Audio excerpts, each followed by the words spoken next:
All right. Let's hope we can free our minds of these matters now and turn to something a little more substantive, which is the question, before we plunge into Gadamer, really perhaps the question, what is hermeneutics? Well, it's easily enough explained what it is, despite the sort of difficulty and thorniness of the word. It is the art or principles of interpretation. But hermeneutics has a history. That is to say, it's not something which has always been just there. It's not something that people have always thought about in a systematic way. Strictly speaking, what I've just said isn't true.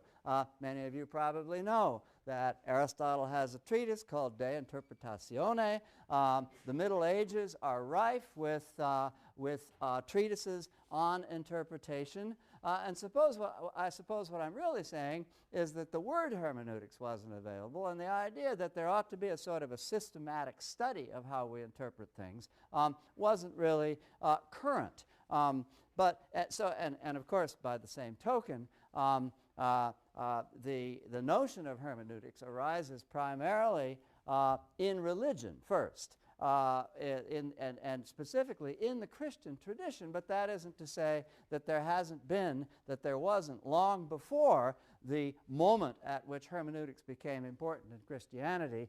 That's not to say that there wasn't centuries worth of Talmudic scholarship, which is essentially also hermeneutic in nature, that is to say, concerned with the art and basis of interpretation. But what gave rise to, in the Western world, to what is called hermeneutics was, in fact, the Protestant Reformation. And there's a lot of significance of that in that, I think, and I'll try to explain why. You don't really puzzle your head about questions of interpretation, how we interpret, validity of interpretation, and so on, until A, meaning becomes terribly important to you, and B, the ascertainment of meaning becomes difficult. And you say to yourself, well, isn't it always the case that meaning is important and that meaning is hard to construe? Well, not necessarily. You know, if you are a person whose sacred scripture is adjudicated by the Pope and the occasional tribunal of church elders, you yourself don't really need to worry very much about what Scripture means. You're told what it means. It goes without saying, therefore, what it means. But in the wake of the Protestant Reformation, when the question of one's relationship with the Bible became personal, and everyone was understood, if only through the local minister, to be engaged with coming to an understanding of what is, after all, pretty difficult. Who on earth knows what the parables mean, and so on, and the whole of the Bible poses interpretive difficulties. Then, of course, you're going to have to start worrying about how to interpret it. And needless to say, since it's a sacred scripture, the meaning of it is important to you. You do want to know what it means. It can't mean just anything. It's crucial to you to know exactly what it means and why what it means is important. And so, as Protestantism took hold, by the same token, the arts and sciences of hermeneutics took hold, and people began to write treatises about interpretation. But it was always interpretation of the Bible. In other words, in this tradition, religion came first. After that, the next thing that happens is you begin to get the rise of constitutional democracies. And as you get that, you begin to become much more interested as a citizen or as a person who has suffrage, or as a person in one way or another has the rights of the state or nation. You begin to become concerned about the nature of the laws you live under. And that's why hermeneutics gradually moved, not deserting religion, but, so I should say, expanded to the study of the law. And the arts and sciences that had been developed in thinking about interpreting Scripture were then applied to the interpretation of something the meaning of which had become almost as important. That is to say, it mattered what the law was and how it was to be interpreted. And you know, of course, that this is absolutely crucial to the study of the law to this day. You know, what are the grounds for understanding the meaning of the Constitution, for example? There are widespread controversies about it, and many of the courses you would take in law school are meant to try to get to the bottom of these thorny questions. Well and good. Once again, you see that hermeneutics enters a field when the meaning of something becomes more important and when that meaning is recognized to be difficult to grasp. Now, as yet, you know, we haven't said anything about literature. And the fact is, there is no no hermeneutic art devoted to literature during the early modern period and for most of the 18th century. Think about, you know, the writers you've studied from the 18th century. It's very interesting that they all just sort of take meaning for granted. If you think about Pope, for example, or even Johnson, as they reflect on literature and why it's important and what the nature of literature is, they aren't concerned about interpretation. They're concerned about evaluation, establishing the principles of what's at stake in writing a poem or in writing some literature in some other form, and raise questions that are largely moral and aesthetic. They're not concerned about interpretation because to them, good writing is precisely writing that's clear, writing that doesn't need to be interpreted, but has as precisely as its virtue, its transparency of meaning. And in fact, during this whole period, playwrights were writing prologues to their plays, abusing each other for being obscure. That is to say, abusing each other for requiring interpretation. I don't understand what your metaphors are all about. You don't know what a metaphor is. All you do is make one verbal mistake after another. Nobody can understand you. This is the nature of the prose and verse prefaces to theatrical pieces in the 18th century. And from that you can see that interpretation is not only not studied, but is considered to be completely extraneous to what's valuable about literature. If you have to interpret it, it isn't any good.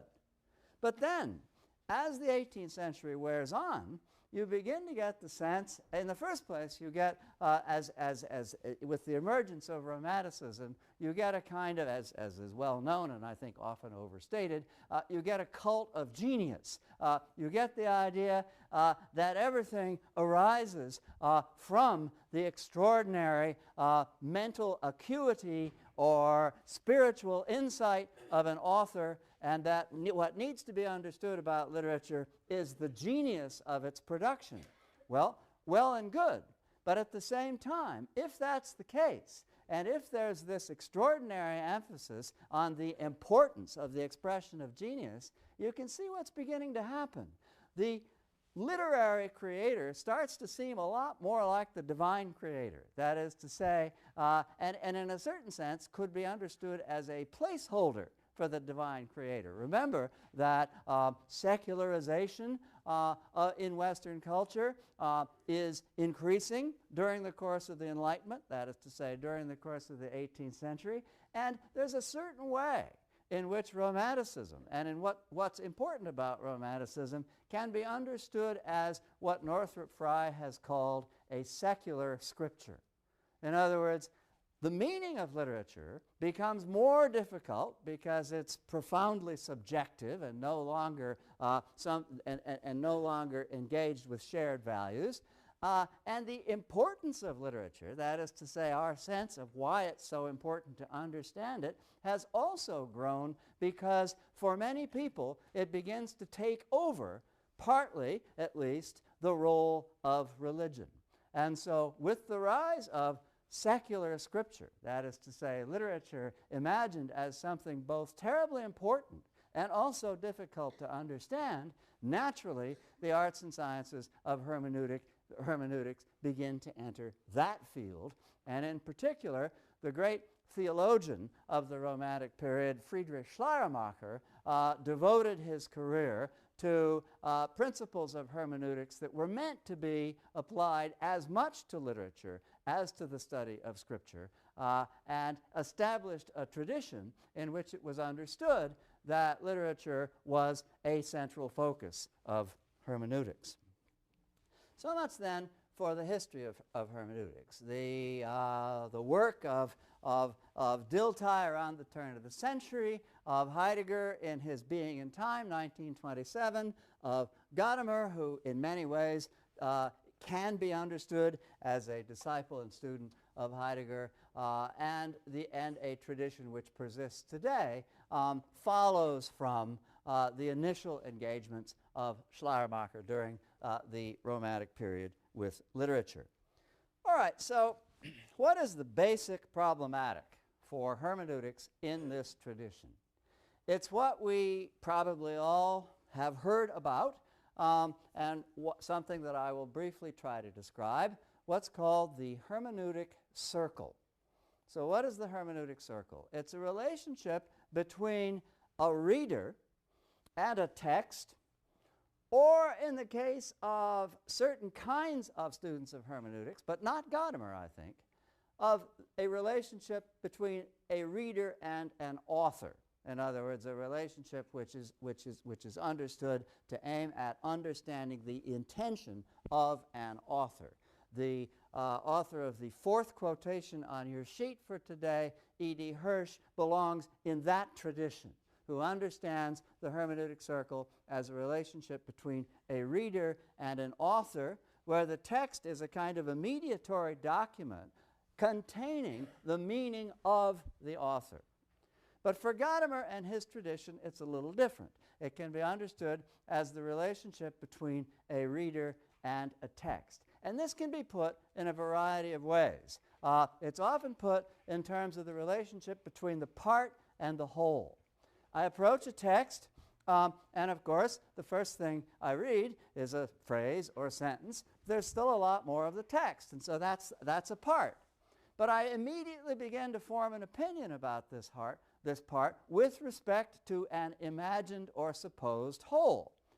And then, I use this sense I have of what the whole must be like to continue to read successive parts, successive parts, lines, sentences, whatever they may be, and I keep referring those successive parts back to a sense of the whole which changes as a result of knowing more and more and more parts. And so the circularity of this interpretive engagement has to do with moving back and forth between a certain preconception about the whole that I form from studying a part, moving then to the part, back to the whole, back to the part, back to the whole, and so on in a circular pattern. This can also be understood as the relationship between the present and the past, that is to say, my particular historical horizon and some other historical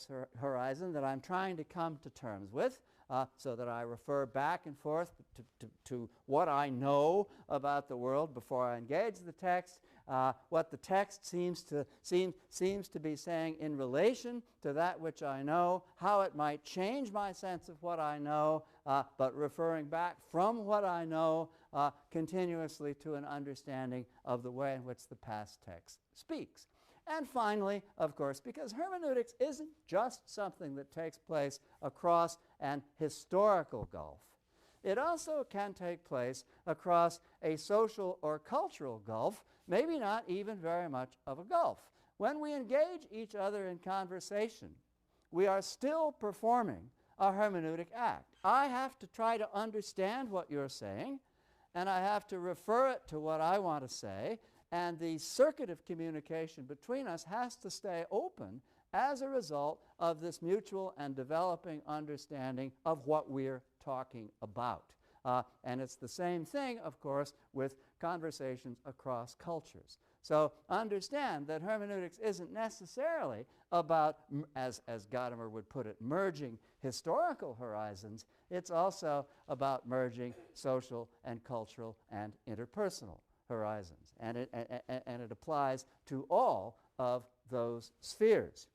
All right, now the hermeneutic circle then is of this, it sort of involves this reference back and forth between the entities that I've been trying to describe. And let's just quickly, and here we begin to move into the text, let us listen to Gadamer's version of how the circularity of this thinking works on page 722 toward the bottom of the left-hand column.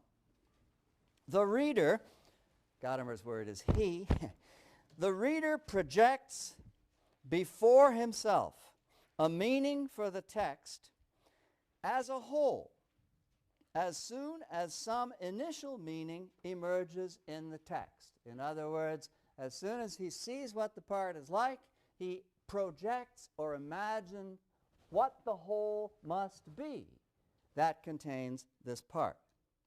Again, the latter, that is to say, the sense of the initial meaning, emerges only because he is reading the text with particular expectations in regard to a certain meaning. The working out of this for project, that is to say, the sense we have in advance of the meaning of what we are going to read, the working out of this for project, which is constantly revised in terms of what emerges as he penetrates into the meaning, is understood as what is there.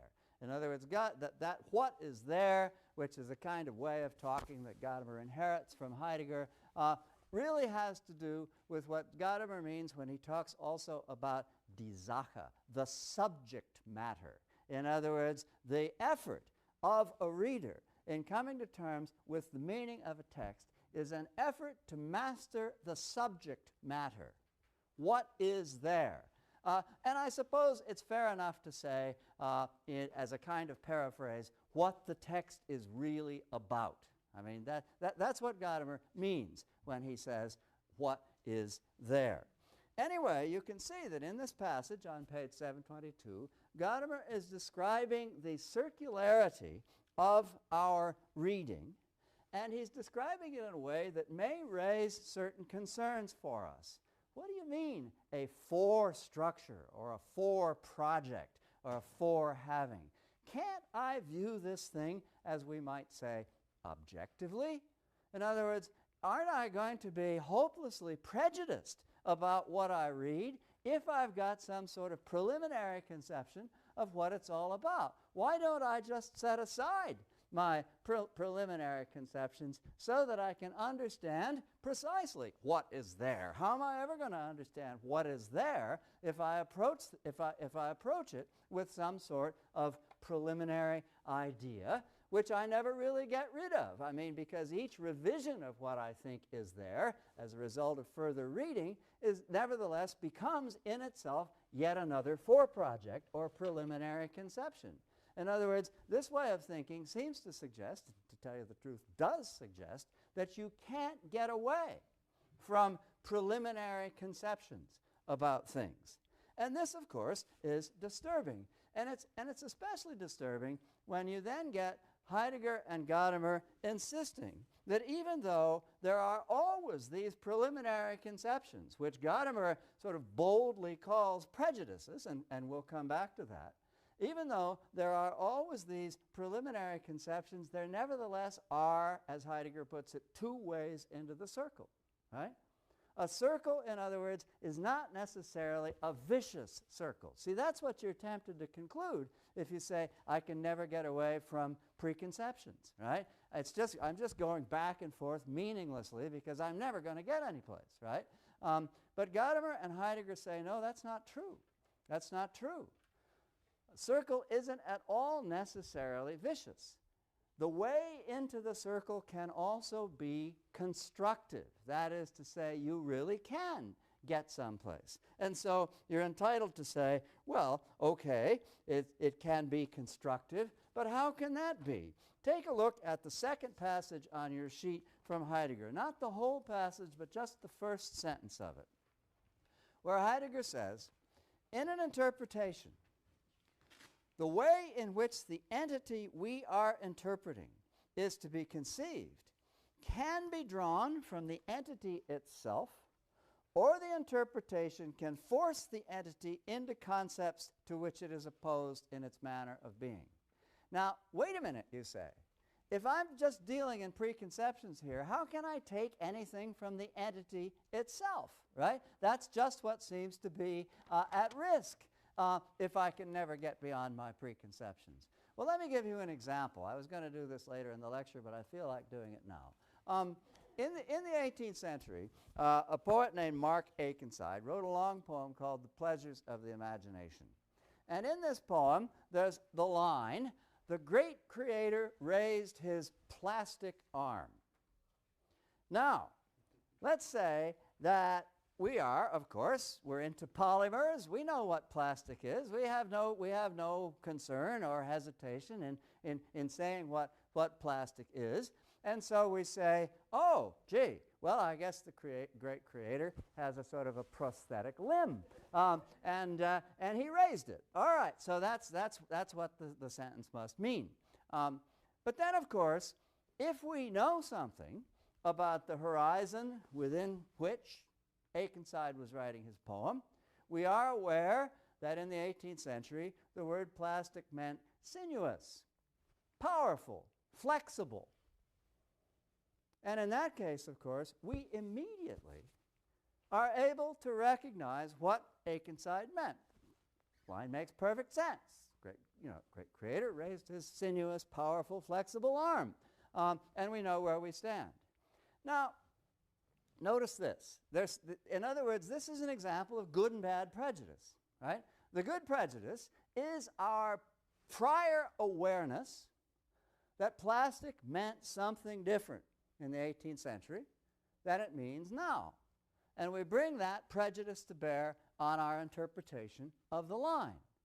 And that is a constructive way into the circle, according to Heidegger and Gadamer. The bad prejudice is when we leap to the conclusion without thinking for a moment that there might be some other historical horizon, that we know what plastic means. And the reason we can tell the difference, by the way, is that if we invoke the 18th century meaning of plastic, we immediately see that the line makes perfect sense, that it's perfectly reasonable and not even particularly notable. And if we bring our own meaning to bear, that is to say our own sense of what the word plastic means, then of course the meaning of the line must be crazy. I mean, what on earth, why would he be saying this about the great creator?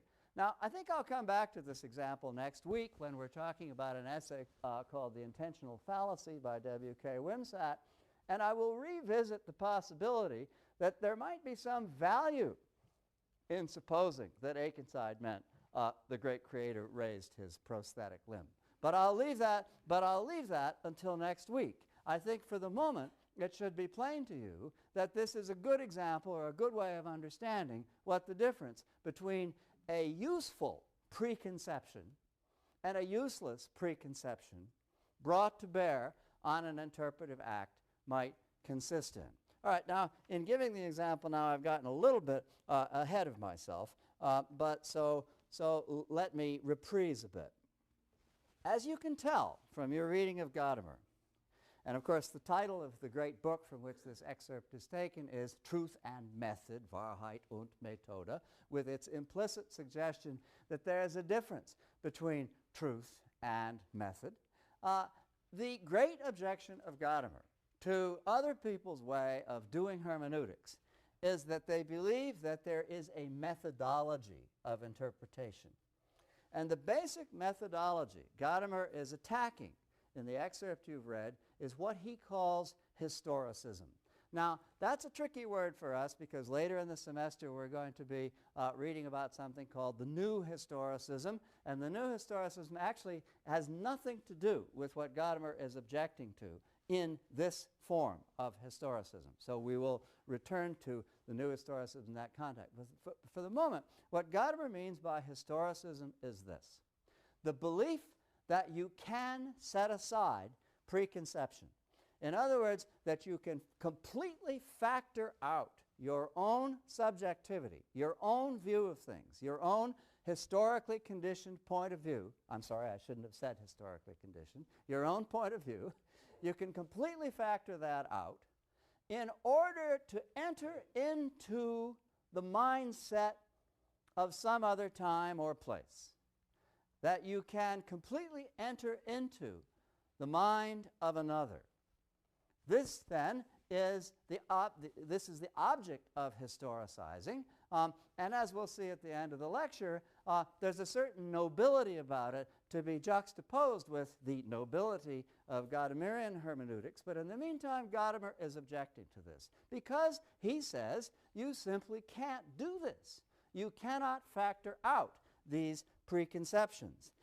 All you can do, he says, is recognize that you do exist, you do live, you do think consciously within a certain horizon.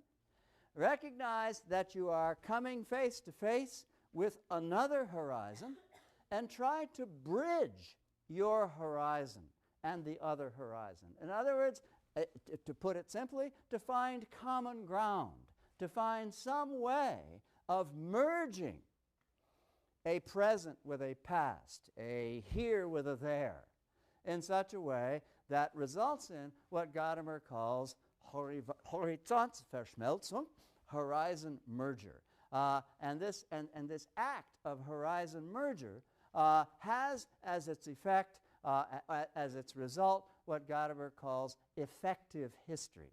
And by effective history, he means history which is useful. That is to say, history which really can go to work for us and is not just a matter of accumulating an archive or distancing ourselves from the past. I'll say, again, somewhat in advance, perhaps, of the time I should say it, that Gadamer thinks that there's something immoral about historicism. Why? Because it condescends toward the past. It supposes that the past is simply a repository of information. And it never supposes for a minute that if we actually merge ourselves with the moment of the past may be able to tell us something we ought to know. That is to say, may be able actually to teach us something. Gadamer believes that historicism forgets the possibility of being taught something by pastness or otherness. Now, I think in order to make this viewpoint seem plausible, we probably should study it for a moment a little bit more philosophically. That is to say, you're asking yourself, well, sure, you know what? I can. I pride myself on this. I can factor out all forms of subjectivity. I really can be objective. I'm perfectly capable of understanding the past in and for itself without any contribution of my own, without, in short, any preconceptions. So let's look at a couple of passages from your sheet, from Heidegger's Being and Time, from his analytic of the hermeneutic circle, and see what Heidegger has to say about this claim. The first passage on your sheet, Heidegger says, when we have to do with anything, the mere seeing of the things which are closest to us bears in itself the structure of interpretation, and in so primordial a manner that just to grasp something free, as it were, of the as requires a certain adjustment. What is Heidegger saying? He's saying, I stand here and I'm just looking. I look back there and I'm just seeing that sign that says exit. I'm not interpreting it. I don't have any preconception about it. I'm just looking, right? Heidegger says this is a total illusion. How do I know it's a sign? How do I know it says exit? I bring a million preconceptions to bear on what I take to be a simple act of looking. And then Heidegger says, you know what? It's not at all uninteresting to imagine the possibility of just seeing something without seeing it as something. It would be kind of exhilarating, wouldn't it, to be able just to have something before us, right? But he says, you know what? That is well nigh impossible.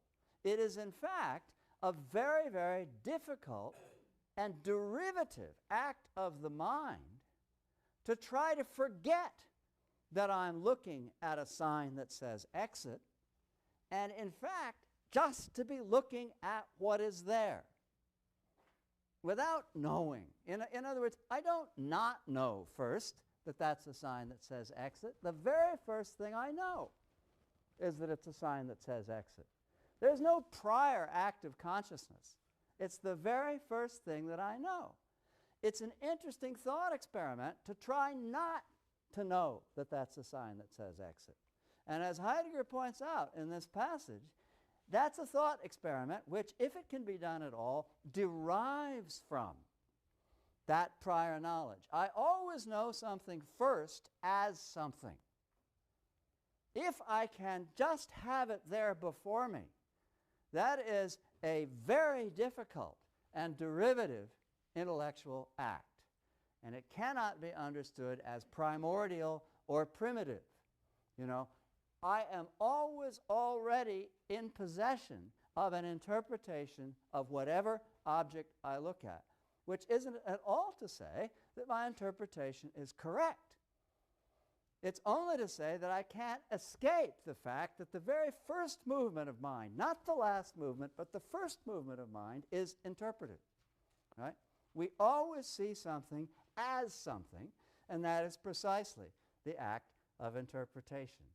We can never just have it there before us, or, as I say, if we can, it's a very, very difficult act. Continue the passage. This grasping, which is free of the as, is a privation of the kind of seeing, and you see how attracted Heidegger is to it, because he shifts his rhetoric, is a privation of the kind of seeing in which one merely understands. In other words, it would be an extraordinary thing not to understand, Heidegger is saying. We can't help understanding. We always already understand, which has nothing to do, again, with whether or not we're right or wrong.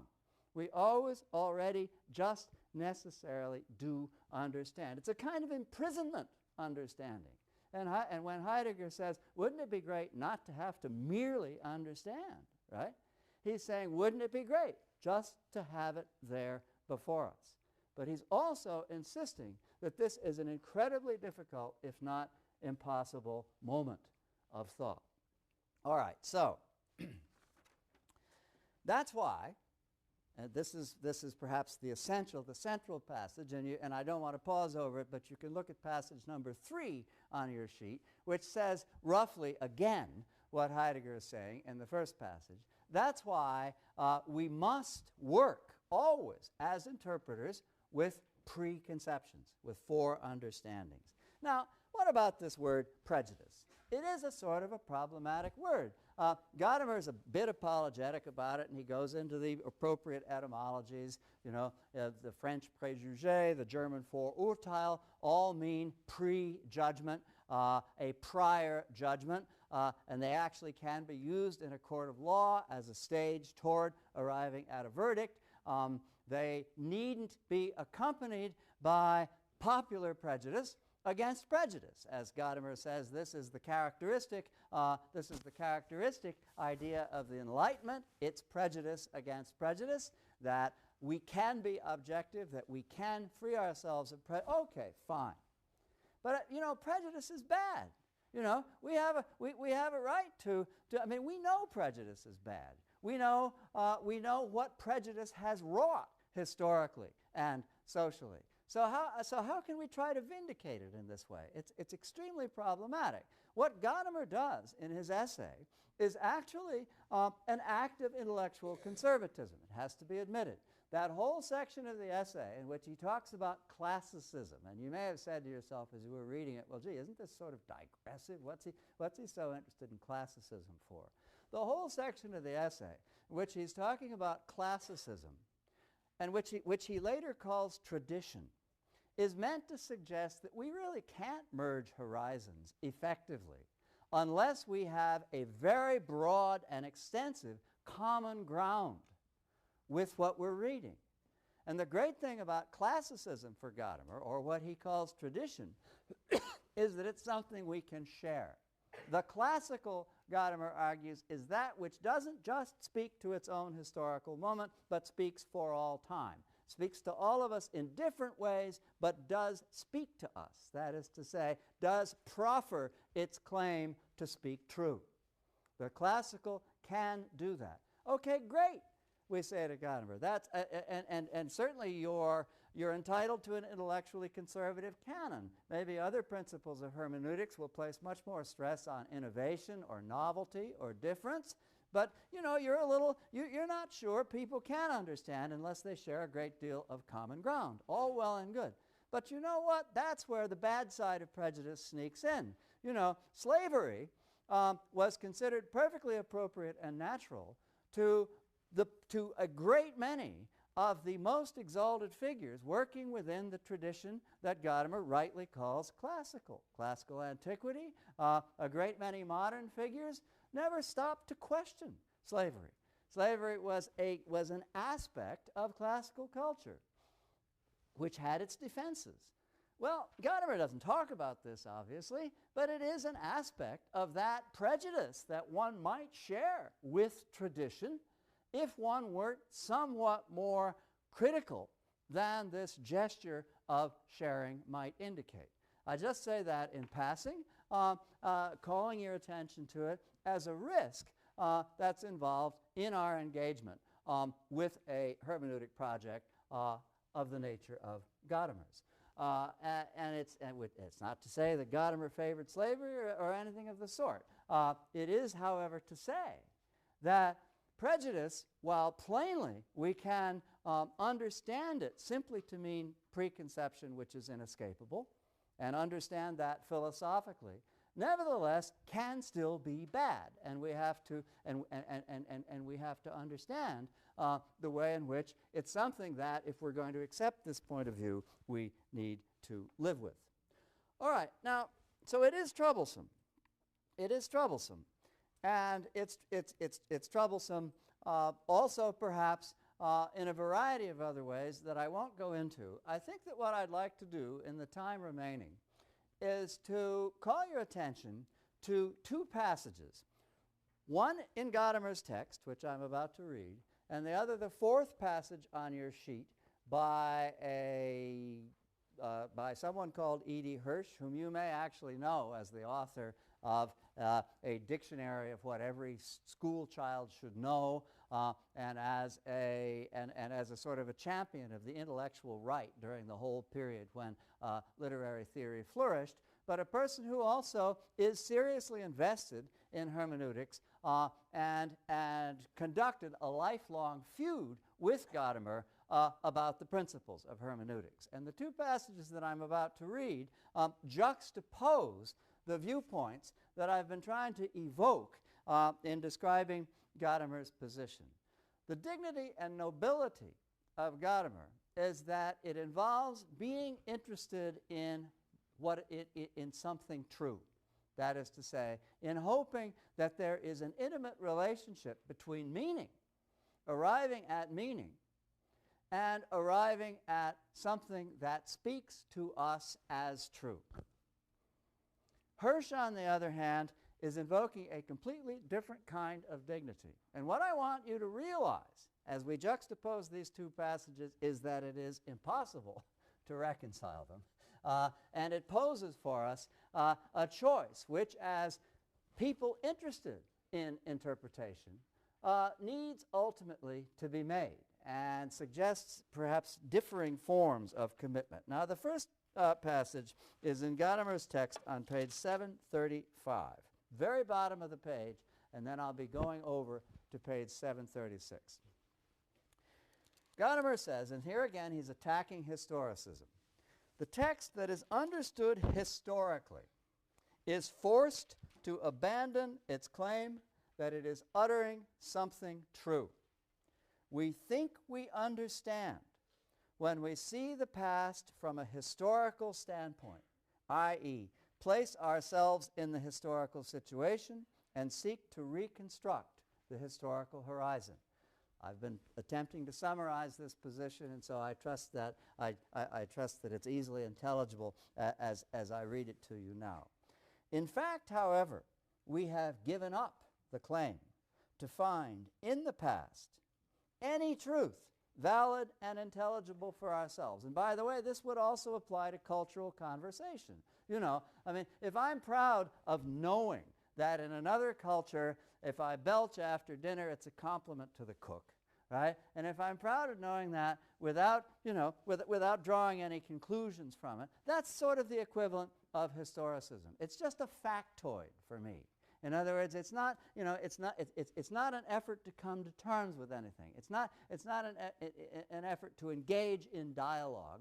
It's just historicizing otherness in a way that somehow or another satisfies my quest for information. So it's not just a question of the past, as I say, and as I've said before. It's a question of cultural conversation as well.